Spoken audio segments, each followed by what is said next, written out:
Welcome everyone to a special edition of our weekly town hall. I'm pleased to introduce one of our newest members, Joanna Campa, the VP of Revenue for HiringThing.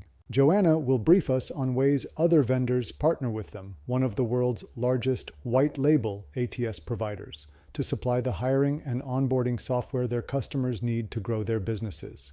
Over to you, Joanna. Thank you, Ward. I appreciate you having me. It's great to meet everyone that I don't already know. I am relatively new to the space compared to the folks in this room here today. I previously was in various marketing roles, including in the marketing agency world, and really just entered the HR tech space through HiringThing. So I've been with the company for 5 years. So I am now just really coming in through that channel. Really excited to be a part of HR Tech Alliances and meet with you all today. And also, as a few of you mentioned, great to see some friendly faces in the room. David, I think I've spent more time in person with him than I have my own team in our various conferences that we overlapped. I met Debbie from HR.com. We were booth neighbors on HR Tech this year. And then shout out to Mike at AccuSource as well. We were their featured partner this month. So pretty excited to have those folks in the room today. Let me get started here. I'm the VP of Revenue at HiringThing. That means I oversee marketing, sales, and our partner success teams. Presumably, if you're tuning in today, you were wanting to learn about white label HR tech and thinking about partner ecosystems, integrations, or platform expansion, particularly how those systems power HR workflows. So I'm excited to talk to you about that a little bit today. I did create a couple slides because I'm a visual person and it'll help keep me on pace. Hiring is one of the most universal business needs there are. We've heard from our partners that the employers that they serve are really coming to them, asking them how can they do hiring within their existing platforms. And yet a lot of them cannot say that they have it or it's poorly bolted on. It's really a surprising number of folks who don't have hiring in their HR workforce platforms. So today I want to just talk about why that gap exists, what the costs are to those platforms and their customers, and how SaaS companies are closing the gap without becoming recruiting software companies themselves. And that's where HiringThing would come in. Let's take a look at really what's happening in the labor market right now. I would be curious to see if you all are experiencing the same things or seeing the same things that we are. This really shapes our customers' experiences, so it's something obviously we keep a close eye on. The US labor market right now is pretty nuanced. Unemployment remains relatively low at around 4.4%, and jobless claims are lower than expected. So kind of indicates that layoffs are not happening either, but job growth has slowed. Admittedly, in December last year, employers added only around 50,000 new jobs, which was a slower pace than expected and slower than previous years as well. So lacking a bit of momentum. But despite that, we are still seeing demand for talent. Our subscription revenue continues to grow. So people are hiring out there. There are also millions of job roles open across the country. And we're hearing from our partners as well that they are still needing to compete for the right talent. It's really not booming or busting. It's cautious. It's continuous. It's still moving out there. Businesses are just being more selective. We're seeing that they're focused on the critical roles, especially in certain industries. We're seeing a lot of healthcare, tech, obviously related to AI, skilled trades as well. We're seeing a lot of movement. Several of our partners are in vertical SaaS, serving those healthcare construction industries, and that's consistent with job growth trends. So what that really means for HR and tech leaders is hiring hasn't stopped, certainly hasn't become easier. There is still that pressure to hire quality talent, especially to do it effectively, cost efficiently, and provide that better candidate experience as well. Joanna, is this data pulled from aggregation of your customers, or is this? This is not from our customers. This is from the Knowledge Academy. Right. Okay. Yeah, certainly interested in hearing what everyone else is seeing out there as well. It really makes you wonder why people are missing hiring in their platforms, because it really is a customer need. If you are deciding to add hiring to your platform, that really comes down to a bit of a choice. Do you build? Do you partner? Do you buy? All of that is important consideration. Legitimate reasons to do those. On paper, it can be really reasonable to build. It can even be the right choice. However, we all know that the reality is hiring is a full product category in itself. Applicant tracking systems require a lot of job board integrations, candidate workflows, communication, interview scheduling. Compliance is super relevant right now. Data security as well for everything happening in the market. The other thing we're seeing a lot of is candidate experience is really important as well. And then if you want onboarding, which we also offer, again, compliance is super critical. Forms like I-9 and Verify, e-signature documents, all of that is critical. So what we're seeing is platforms struggle because the opportunity cap is massive if they're trying to build. And we're seeing that people are struggling with the regulatory aspect as well. So most platforms really don't want to become a recruiting software company. They're focused on meeting customer demands first and foremost, and that's what we see most often from our partners. There's also incentive to protect the roadmap and move fast and unlock new revenue in ways that don't continue to add drag to your operations. On the buy side, your customers are usually the HR platforms, right? Frequently, we do serve a lot of vertical SaaS and other organizations as well. And we also provide our services to PEOs and other service industries. You said PEOs, and that's through Prism HR mostly, or also directly? Mostly they come through Prism. We do have other partners as well that also serve the PEO industry that are partnered with us. We do have a few that come directly to us, but typically they're through one of our channel partners. And is it a monthly fee plus transactions? Is it a license? Can they just buy a one-time fee up front? What's your kind of model? The pricing models are pretty flexible to the partner's needs. So for the PEO industry, they almost always use PEPM, per employee per month. We can match that and work with the partner on that. Most of our partners use what we call our flex model, which is more subscription based on tiers of active job usage. So it completely depends. And then the way that we partner is we provide a profit share to our partners. So it's not just like a referral fee of 5-10%, which is often standard in the industry. It is much higher than that. We also have partners who sometimes mark up the product beyond our recommended MSRP and create some additional profit that way as well. Nice. It truly is a partnership, which is what I want to get to further in the presentation. It really is a partnership, not just a vendor relationship. Perfect. So that leads us to HiringThing. We are a white label hiring and onboarding platform. Specifically, we serve SaaS companies, but also service providers like PEOs or HR consulting firms, those kinds of folks. Really anyone who wants to add hiring to their platform or their service, with of course not having to build it themselves. So we really are that engine that lives inside other platforms or services. We're really partner first. We're also very developer friendly for those in the room who care about that. That means we really don't compete with our partners. We don't pull them into other ecosystems or serve them directly. We really focus on offering white label as our operating model. Our goal is to close those product gaps, extend the partner's roadmap without having to use their engineering resources, and really turn hiring into more of a strategic advantage rather than a distraction. That's really what we're offering. So when it is embedded in the right way, people start to feel like it's just part of the foundation of the software rather than an add-on that the sales team can just sell on the offhand. At HR Tech last year, the primary conversation I had was really about what white label even is. I even wrote a blog article about it if you want to check it out on our website. What I really gathered is like white labels, sometimes a little bit overused. I heard a lot of people using it interchangeably with like integrated or even embedded, which of course are very viable models. It's just not how we define white label at HiringThing. So for us, it really means a little bit more true platform ownership. For our partners, their customers stay in our ecosystem. They experience the hiring process really as the natural extension of that software. So practically speaking, what that really means is it's our customers' branding throughout the experience. They can configure workflows and templates that are platform-wide, emails, the domains, all the communications never show up as HiringThing. And then as mentioned before, per your question, Ward, our pricing strategies are flexible to our partners' needs as well. So we really do make sure that it fits within your ecosystem. It's a deep connection through our API. It all feels native and the HiringThing brand never shows up anywhere. We really just want to provide that experience in the background. So many of our partners don't really position us as a third party. It's really just a component or a module of their platform. So we see that helps with adoption. We also support their tier 1 customer support. So the support friction goes down and HiringThing becomes something they rely on and their customers rely on them for the hiring aspect of the process. Does your model work in reverse? Some of the people on the call today have solutions that might help during the hiring process, something maybe you don't have in your platform.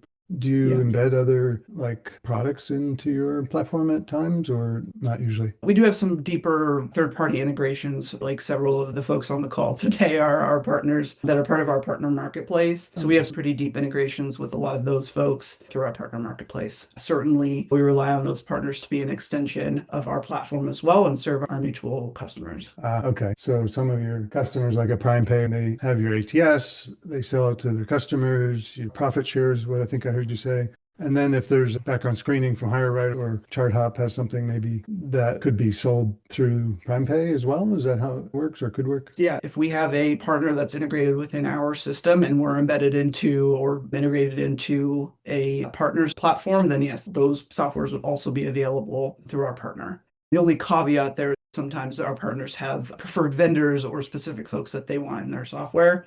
So they may mandate a certain partner. So those are the only caveats. Typically, almost every third-party vendor is available on our platform across all of our channels. Terrific. Yeah, thanks. Getting closer to the end, I want to share a little bit more about how our partner model works. We support retention. Hiring is a very cyclical process. So when customers hire through a partner's platform, they come and do it again and again, usually at critical moments of growth, right? So our platform really supports retention because it makes it harder to replace, especially when it's tied into their core software. I mentioned revenue and how that works. Our plan models are really flexible. We'll work with our partners to make sure it makes sense for how they build our customers. Platform niche are a huge one, especially in the PEO world. As we mentioned before, they share a lot of the same services, right? So they need a differentiator. Best case scenario, if you have it and your competitor doesn't, you have a leg up. And if they have it, but you don't, you're at a disadvantage. And if you both have it, at least you're being competitive. You don't have to overcome that objection in the sales process. And then last, there's really a lot of operational efficiency gains, both for employers, their candidates, and the partners themselves, because it does reduce that tab switching, manual data entry, everything that comes with having a more disconnected system. By partnering with us, our partners really pull customers deeper into the platform. And again, they don't have to build it. So that's the best part. Who's doing this today?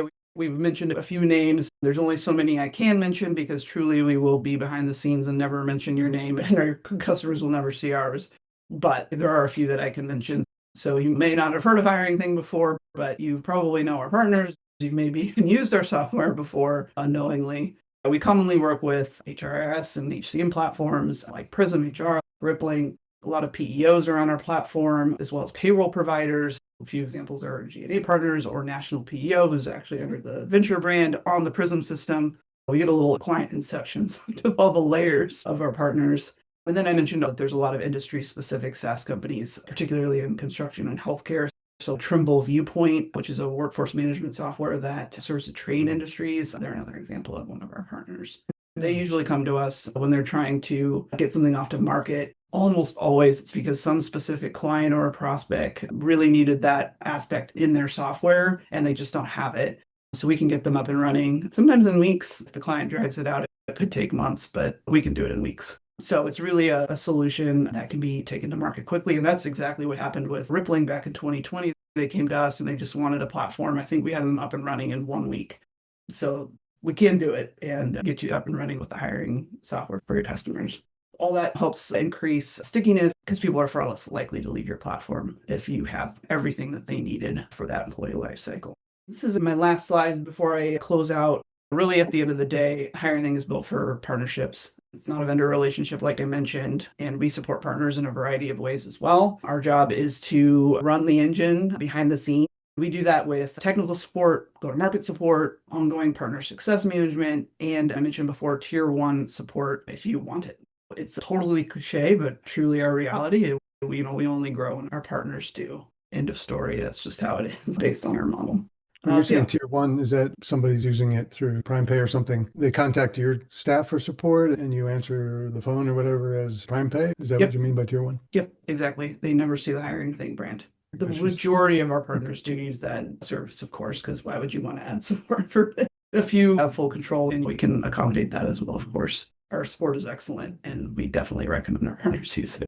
Terrific. Other questions from the floor? Jump right in. Don't be shy. I'd love to learn more about the marketplace and how to participate and how that translate into working with customers. Absolutely. I can connect you with our product team. We pretty much can and will integrate with anybody. If you want to reach out, we can definitely have that conversation. Could you share how it works? Is there a revenue share or how is it distributed out? Is there a way to communicate with your customers about a new platform partner? Every partner is a little different. Typically, the integrated partner will direct bill and have an account with our partners directly. That would allow them to manage the customer relationship as well. As far as revenue goes, it's usually a referral fee based, but all that's negotiable depending on the platform. So it works similar to other HCM portals that have a marketplace. The customer can, if it's available for their version, they could sign up for, let's say, Caitlin's assessment platform. And then there's some kind of referral agreement you have. So once that charge is made by whoever's hosting it, then it gets split up between the parties that provided the service, right? Yeah. Great presentation. Thank you very much for running through that. Totally resonates with the disconnect when sometimes you're in an ecosystem. I think for me, this is a pure partnership play. As someone been in partnerships for the last 8 odd years, it is great to see. Yeah, absolutely. I'd love talking with anybody who's in the white label space. You mentioned we have some of our international members online here, but what's your footprint today? And are you able to support multiple languages and geographies and whatnot? Yeah, we support several languages for the candidates. We don't have it in the back end of our platform. It is just English at this stage. And then currency is also a barrier for some international folks. We do have a lot of people up in like Canada who are okay with the US dollar in the system. And of course, English is okay, but not too many international clients outside of that. Maybe in the future, you'll get some partners to help you bust it out. Any type of point solutions that you're looking to help your clients get better access to, perhaps? We're always open to anybody that can serve our clients and do something that we're not doing yet. One thing we've talked about is wanting to add a CRM. I'd be interested in talking to anybody who could provide a CRM, anything AI related. We're definitely building up our AI functionality in the software, and we're about to release some new features as well. But there are a lot of third parties doing interesting stuff with AI that we would definitely be interested in talking to also. Then I'd say anything data related. Obviously, that's super critical in the current environment. To help do data backfill and things like that, you mean? Yeah. What do you see besides maybe expanding geographically or with some partner solutions around AI or data or other point solutions? What's the future look like for HiringThing? For us, we are really just looking to continue growing our partners within our system, definitely building out AI functionality. We're seeing that as continuing to be a path to the future. Not necessarily that everybody is clamoring for it, more like we position ourselves to our partners. If we're not staying up to speed, you're falling behind, and we want to make sure that we're staying competitive in that space as well. Building more native AI features rather than just adding generative tech stuff, which is very useful and efficiency driven. Looking to make sure we're staying relevant in the space with those features as well. So those are the things that we're pretty focused on right now. And plans of being at any conferences? We always attend HR Tech and Prism HR Live, which is obviously Prism specific, and then NAPIO as well due to our relationship with the PEOs. This year, I would like to attend a few more. So we're looking at Unleash and Sherm and Transform. We're looking at sending some folks down there to have conversations. There's a lot of overlap between them all, of course, but when we attend HR Tech, you can never get to the whole floor. So it will be good to spend more time and talk to as many folks as we can. This last year at HR Tech, we sent our VP of product, and it was really successful. It just opens up different conversations when it's not a sales to sales interaction. So looking to send her out there into the world at some of these other ones and see if we can continue to unlock more productive conversations. There's some people interested on the call about LinkedIn and other providers. If your customers want to get their jobs on LinkedIn, do you build your own connections? I think we have something like 100 job boards integrated into our system. We certainly build out to all the major ones, the LinkedIns and Indeeds of the world. We also find just because of some of the individual industries that we serve, the niche boards are super important as well, right? Like CNA jobs for healthcare. Some of them are much more specific. Yes, it's important to have all the major players, of course, but it's really important when we have a specific vertical SaaS customer who has very specific hiring needs. It's critical that we have the job boards that they need. So we've built out a very robust job board distribution as a result. Oh, you do that all yourself then? You don't use a partner for that yet? Nope, done in-house. Wow, it's amazing. Are you looking to hire any internal support people or staff? I just hired a salesperson. I know you and I were talking about that, Ward. I just got the offer accepted, but not hiring any other roles for the moment. Okay, let us know if you are. Thanks for joining as an annual member, and really appreciate supporting our cause and bringing the community together. It sounds really amazing what you built and continue to maintain for all those people. Fantastic. Any closing comments? If you're thinking about if hiring could fit into your product roadmap or growth strategy, let me know. And for those of you who could be great integration partners, definitely give me a buzz as well. We'll connect you to the right folks. Looking forward to continuing to network with this group as a new member. So thanks for tuning in. Appreciate it. Joanna, thank you so much again. I look forward to hearing more updates as you keep doing what you do. Thanks everybody for the questions and the collaboration. Look forward to maybe some new partnerships will come from all this. A huge shout out to our 2,000 plus members, especially our founding and corporate members, for their continuing support of the HR Tech Alliance's community platform. It's our subscribing members who provide the primary funding that powers our community platform and empowers our mission.